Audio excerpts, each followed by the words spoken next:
In 1974, a secret deal made the US dollar the king of global oil. Today, a single handshake between Saudi Arabia and China could bring that empire to its knees. No missiles, no sanctions, just oil, priced in a new language.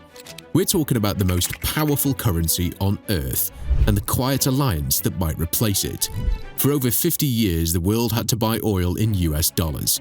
That wasn't just economics, it was dominance. But now, Saudi Arabia and Beijing are changing direction. And they're not just trading oil, they're trading the future of the dollar. This isn't just a story about money. This is the blueprint of American power and how it might unravel one trade at a time. Stay with us, because the next 20 minutes might change how you see every war, every sanction, and every dollar in your pocket. Welcome to Empire Secrets. It didn't start with oil, it started with gold.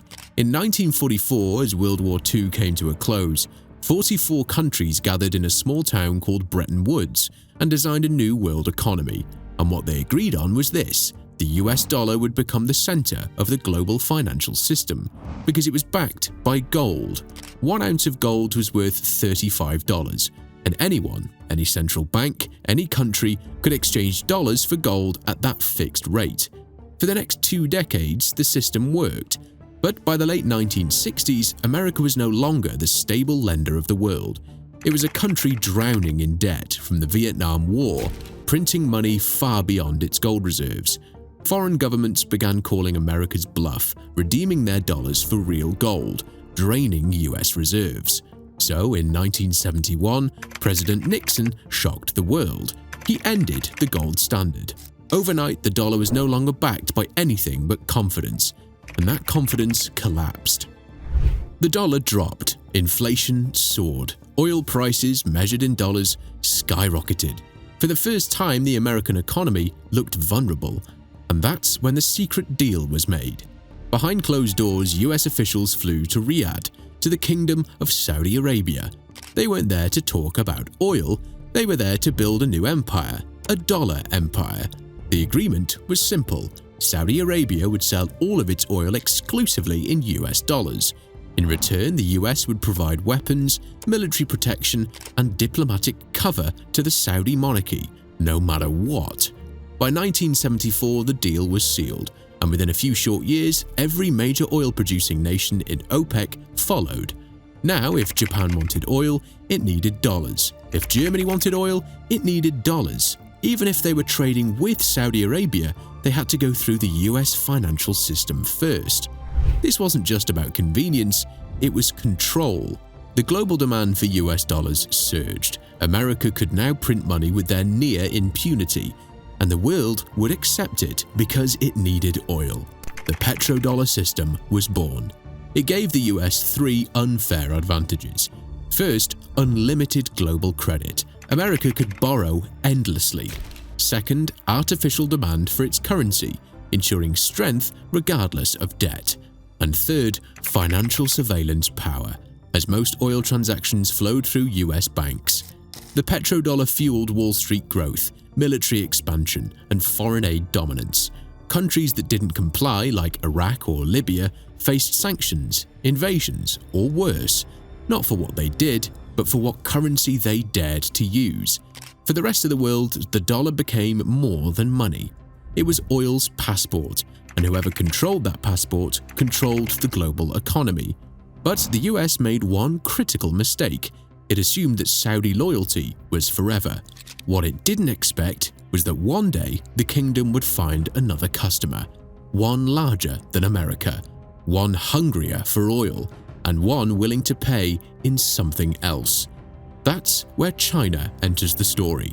It didn't happen on stage, there were no headlines, no breaking news alert on your phone, just a quiet room in Riyadh, 2 men, 2 nations, 1 handshake.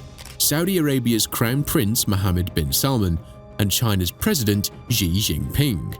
They weren't signing a defense pact, they weren't launching a war, they were signing oil deals. But not in dollars. For the first time in half a century, the world's largest oil exporter and the world's largest oil importer made a choice a choice to price oil in yuan, China's currency, not as a symbolic gesture, but as a real transaction. Billions of barrels, billions of dollars, now bypassing the dollar entirely. That handshake marked the beginning of a quiet revolution, a reprogramming of the global financial operating system, and almost no one noticed. But for those who understand the petrodollar, it was seismic, because Saudi Arabia wasn't just any oil supplier, it was the pillar holding up America's economic throne. And China wasn't just any buyer, it was now purchasing over 25% of Saudi crude exports. So far, China had to pay in dollars like everyone else, but as tensions with the US grew, over trade wars, sanctions, and Taiwan, Beijing began building its own escape routes, and Riyadh, once America's most loyal partner in the Gulf, saw something it hadn't seen before: options. In recent years, Saudi Arabia has signed over 30 cooperation agreements with China, spanning everything from infrastructure to 5G to AI surveillance systems. But the oil deals, those are different, because oil isn't just a product, it's the foundation of currency supremacy. By accepting yuan, Saudi Arabia sends a signal to the world: we don't need to sell oil in dollars anymore. And that signal is contagious. Iran already sells oil to China in yuan. Russia has shifted most of its oil trade away from dollars since US sanctions. Now Saudi Arabia, once the crown jewel of the petrodollar, is quietly following the same path. It's not just the currency, it's the infrastructure being built around it. China is pushing for an oil futures market in Shanghai, settled in yuan. It's developing its digital yuan, already tested in cross-border oil settlements with the UAE. And it's creating global clearinghouses outside of SWIFT, so transactions can flow beyond America's reach. This isn't a single switch, it's a shadow system being built brick by brick. And every time a barrel of oil is traded in yuan instead of dollars, the shadow system gets stronger and the dollar's monopoly gets weaker. The handshake may have been quiet, but its message is deafening. The petrodollar is no longer untouchable, and the empire it's built is now standing on sand.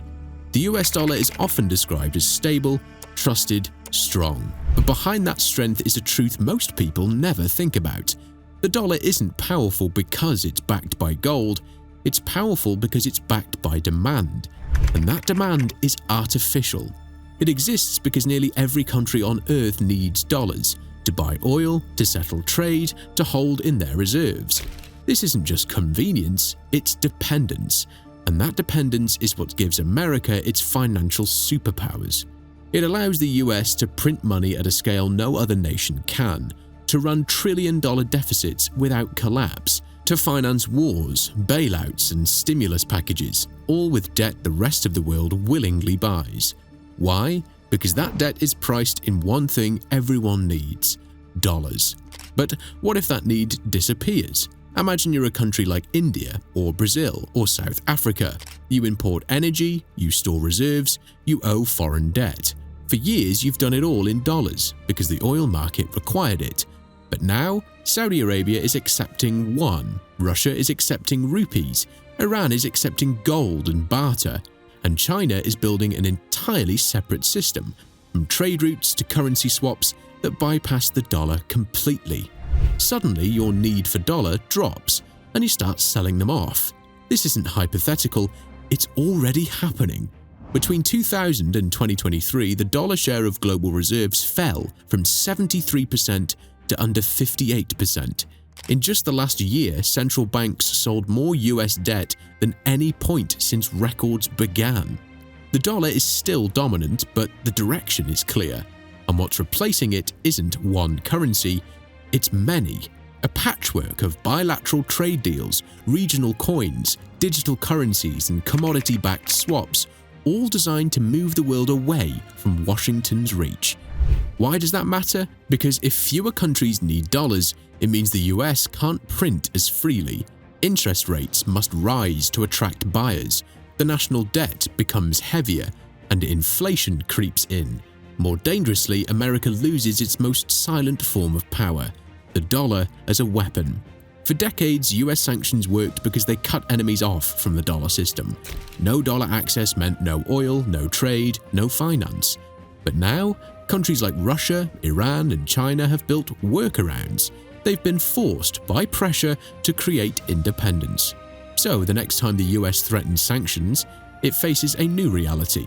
Its target might not need the dollar anymore, which means the threat no longer works. And for the US, that's not just a financial problem, it's a geopolitical one, because power doesn't come from military might, it comes from the ability to control what others need. The petrodollar was the foundation of that power. Now, with every handshake made in yuan, that foundation cracks, and when it breaks, it won't be loud. Markets won't crash in a single day, there won't be a clear before and after. Instead, the dollar will simply matter less, trade by trade, month by month, until one day the world wakes up and realizes it's already happened. And while Western analysts debate whether the petrodollar is at risk, China has already started building its replacement with infrastructure. This is the genius and danger of the Chinese model. They don't try to destroy the current system. They quietly build another one next to it, then wait for the world to switch. And oil is the centerpiece. For years, China has been securing long-term energy contracts with nations willing to accept yuan. Russia, Iran, Venezuela, Angola, even Saudi Arabia now. But this isn't just about currency swaps, it's about systemic integration. In 2018, China launched the Shanghai International Energy Exchange, the first oil futures market dominated in yuan. It allows global players to price and settle oil without ever touching the dollar. At first, it was small, experimental, ignored. Today, it handles billions in transactions, and it's growing fast. Behind the scenes, Beijing has pushed oil suppliers to accept yuan for trade, then immediately convert that yuan into gold on the Shanghai Gold Exchange. It's a clever workaround. Producers still feel like they're receiving a hard asset, but China keeps the trade in its ecosystem. They've essentially built a backdoor gold standard without ever calling it one. And then there's the digital yuan. Unlike Bitcoin or Ethereum, this isn't decentralized. It's fully state-controlled, programmable, trackable, and cross-border compatible. Already, China has tested the ECNY in international oil settlements with the UAE, Thailand, and Hong Kong, and they're developing a blockchain-based international settlement network known as Bridge, involving the Bank for International Settlements, UAE, Thailand, and others. The goal? To build a non-dollar digital corridor for global trade. But China isn't doing this alone. In 2023, Brics, the economic bloc of Brazil, Russia, India, China, and South Africa, began formal talks to launch a common currency for trade. Not to replace national currencies, but to settle cross-border energy and commodity flows outside the dollar. And now, with Saudi Arabia and Iran both invited to join Brics Plus, that plan has real weight. You can see the map forming: oil from Iran and Saudi Arabia, shipped to China and India, paid for in yuan, rupees, or a Brics coin, settled over digital rails, stored as gold in Shanghai or Moscow. This is no longer theory. It's a new ecosystem, live and expanding. And every time a new contract is signed in yuan instead of dollars, that ecosystem gets stronger.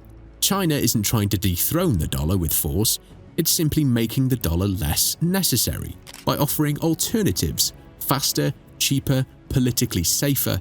It invites countries to opt out of US control without a fight. And it's working. In 2024 alone, China's share of global oil settlements in yuan doubled. Central banks across Asia and Africa increased their yuan reserves by over 30%. And even Western companies like Total Energies in France have begun using yuan for energy purchases. This is how empires shift now, not with war, with code, contracts, and quiet exits. And the longer America ignores it, the more irreversible it becomes. For years, Saudi Arabia and the US were inseparable. One supplied the oil, the other supplied the weapons, the security, and the global influence. It was never a friendship, it was a transaction. But in the last decade, that transaction started to feel lopsided, and Riyadh began to notice. America's appetite for Saudi oil declined sharply after the US shale boom. Domestic energy independence meant fewer tankers from the Gulf and less urgency to protect the oil routes Saudi Arabia relied on. Then came Washington's lectures on human rights, on Yemen, on Jamal Khashoggi, public condemnation, private friction, all while China showed up with investment and no judgment. At the same time, the US pulled out of Afghanistan. It reduced troops in the Middle East, and it sent a new message to its old allies: you're on your own now. For Mohammed bin Salman, the de facto ruler of the kingdom, this was more than policy. It was personal. He's not just leading a country, he's trying to reshape it through a grand economic overhaul called Vision 2030. The plan requires the diversification beyond oil, a massive infrastructure development, technological modernization, and foreign investment. Fast. And China fits that agenda perfectly. China doesn't just want Saudi oil, it wants to build the roads, the ports, the surveillance networks, the smart cities. It wants access, and in return it offers something America won't: non-interference. To MBS, that's invaluable. More importantly, China is becoming the kingdom's largest customer. By 2025, over 1/4 of Saudi oil exports are heading east, and that number is climbing. So Riyadh asks itself a simple question: why keep pricing oil in dollars when our best customer pays in yuan? The benefits of switching, even partially, are clear. Diversification, that reduces exposure to US financial sanctions or interest rate shifts. Political autonomy, which means no longer hostage to Western approval. Financial flexibility, and so the ability to tap into new investment channels and central bank reserves. Strategic balance, to play China and the US off each other for better deals. But it's not just about benefits, it's also about hedging risk. Saudi leaders see the writing on the wall. US debt is at record highs. Domestic division weakens long-term stability. Inflation threatens the dollar's credibility. And more countries are questioning the system. So if the global tide is shifting, Saudi Arabia doesn't want to be caught on the wrong shore. It's not about abandoning the dollar overnight. It's preparing for a world where the dollar might not be king. Call it strategy neutrality, call it hedging, call it realism. But whatever name you use, the effect is the same. The kingdom is slowly backing away from the very system it helped build. And once the gatekeeper of the petrodollar opens new doors, it becomes harder, politically and economically, for other nations to stay loyal to the old model. The dollar didn't fall out of favor, it was replaced, first by choice, then by necessity. And Saudi Arabia, once the crown jewel of the American financial empire, is now writing its own playbook. For most people, global finance feels distant. It's the kind of thing discussed in boardrooms, news tickers, and academic papers. But when the dollar begins to lose its special status, it doesn't just shift power at the top, it changes the ground beneath your feet. Because whether you live in New York, London, Mumbai, or Lagos, your daily life is already tied to the strength of the US dollar. And that strength is built on trust that the world needs it. If that need weakens, the effects are not theoretical, they're personal. Let's start with the value of your money. The dollar today is propped up by constant foreign demand. Central banks stockpile it, companies borrow in it, nations trade with it. But if fewer countries need dollars to buy oil, those same countries will start selling off their reserves. They'll buy yuan, gold, or local currencies instead. That creates downward pressure, and as the dollar falls, import prices rise. Think groceries, gas, electronics, medicine. Much of it is imported. Even a modest dollar decline can send costs surging for the average consumer. Now look at interest rates. Right now, the US can borrow cheaply because global investors always want dollars. It's what allows America to run $30+ trillion in national debt and still function. But what if fewer countries want to hold that debt? Suddenly, the US Treasury must raise interest rates to attract buyers. And when government borrowing gets more expensive, everything gets more expensive. Mortgages, credit cards, small business loans, student debt. For the average American household, it means monthly payments balloon without your income going up. And it doesn't stop there. The ripple hits the job market. A weakening dollar makes imports more expensive and business overhead rise. Some companies pass that cost to consumers, others cut workers, and when inflation rises faster than wages, your purchasing power evaporates. Now imagine the global consequences. Emerging economies often hold US debt and trade in dollars. If the dollar weakens, their debt burden rises overnight. Many already struggling countries could see currency collapses, sovereign defaults, and financial chaos. And what does that create? Mass migration, civil unrest, political instability. The kind of global domino effect that fuels wars, famine, and radicalization, all starting from a handshake in a boardroom you'll never see. But here's the twist. Even if the dollar doesn't collapse, the mere perception that it might is enough to cause damage, because markets don't wait for proof, they react to signals, to headlines, to deals done in silence. And the shift away from the dollar isn't just happening in theory, it's already reflected in numbers. US dollar reserves shrinking globally, oil contracts in yuan rising, central banks diversifying out of the dollar, digital alternatives gaining real traction. The system hasn't broken yet, but it's moving. And when a system built on trust starts losing believers, it doesn't crash, it decays. So how does this affect you? It affects the price of your food, your rent, your loan, your job security, and your government's ability to protect and support you. Because the dollar isn't just America's currency, it's your currency, whether you live in the US or not. And if that currency begins to lose its crown, you'll feel it. Not in TV, documentaries, or newspapers, but in your home. Most people imagine the fall of a global empire as something dramatic. A crash, a war, a sudden collapse broadcast live. But in reality, empires don't fall with explosions. They fade, choice by choice, deal by deal, silence by silence. And that's how the dollar's reign could end. There won't be a breaking news alert saying the US dollar is no longer the world's reserve currency. There'll be no funeral, no formal declaration, because the dollar won't be replaced overnight. It'll be reduced over time. It'll still exist, it'll still be strong, but it will matter a little less every year. It begins with oil deals in yuan, then bilateral trade in rupees, then digital payments settled in central bank tokens, then SWIFT alternatives like Russia's SPFs or China's SIPs quietly gaining adoption. Each move seems small, insignificant, but it's like erosion. You don't see it until the cliff's gone. And the cliff, in this case, is America's financial dominance. What made the dollar untouchable wasn't just its use, it was the lack of alternatives. Now, the world is building options. China's digital yuan, a Brics trade currency, gold-linked settlement rails, regional trade agreements in local currency, stablecoins backed by oil, gold, or commodities. These aren't gimmicks, they're insurance policies, and more countries are buying in. What does this mean for the US? It means the world no longer has to ask permission. They can trade without fear of sanctions, they can store wealth without trusting Washington, they can finance growth without obeying dollar discipline. In the US, it begins to lose what economists call the exorbitant privilege. That privilege that's allowed America to run massive deficits, borrow at low rates, inflate the money supply and fund global wars without collapsing its own economy. If the dollar loses that status, even partially, the US must start living like every other nation, within its means.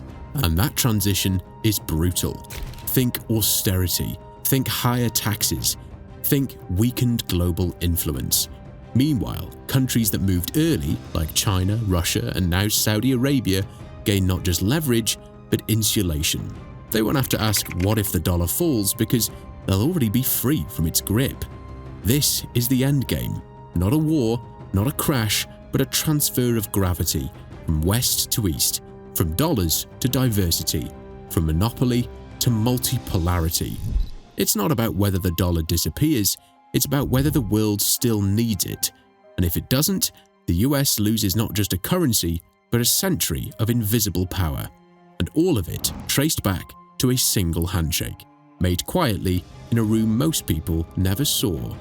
One thing is clear, empires don't fall when they're attacked. They fall when the world quietly moves on without them. If you enjoyed the video, subscribe now for more cinematic deep dives into the hidden empires shaping your world. Thanks for watching, you guys. You're a legend. See you in the next one. Your desire, your empire.